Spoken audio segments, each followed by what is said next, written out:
So I was Mhm. able to not and so one thing, I share with people like what I did wrong. Being a healthcare administrator and being in the middle of everything, what I did wrong, looking back, what I should do better was that I didn't have a regular primary care physician to Mhm. talk to and to share things with. And this is true for a lot of women that their obstetrics gynecology physician Mhm. is their main physician that they go to. And that was Mhm. for me because when I started having children, I was seeing, an OBGYN more often. And I didn't really have a primary care physician until I was diagnosed with this disease.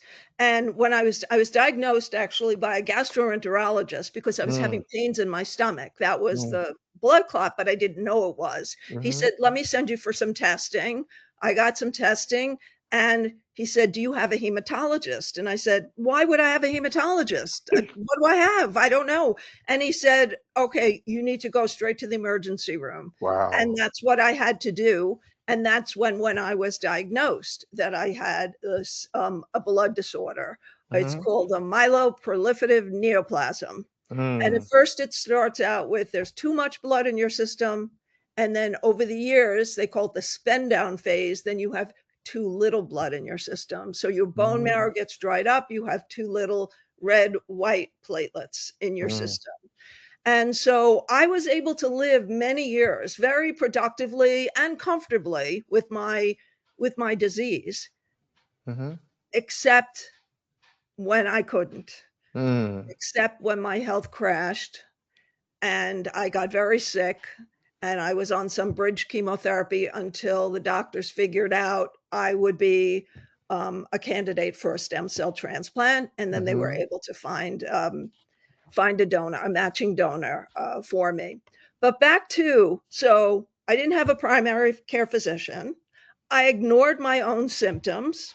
I didn't do any research on might have been. And I really didn't have any genetic testing. Now, back then, 20 years ago, there wasn't as much robustness to the genetic testing that there is now, but that's on my recommendation list now to Okay. understand your risks of are you at higher risk than the general population for getting a certain disease. And they don't have genetic tests for every single disease, but for Mhm. all that they have, I sort of share that I think that it's important to understand what your personal risks are, Mhm. genetic, family background, all that kind of stuff, because it's not really a part of a normal conversation with a doctor Mhm. because you're usually there for an annual visit, you're there for a particular issue that's arisen, but really for a more holistic look, what should I focus on to monitor? What should I look out for? What should I be aware of?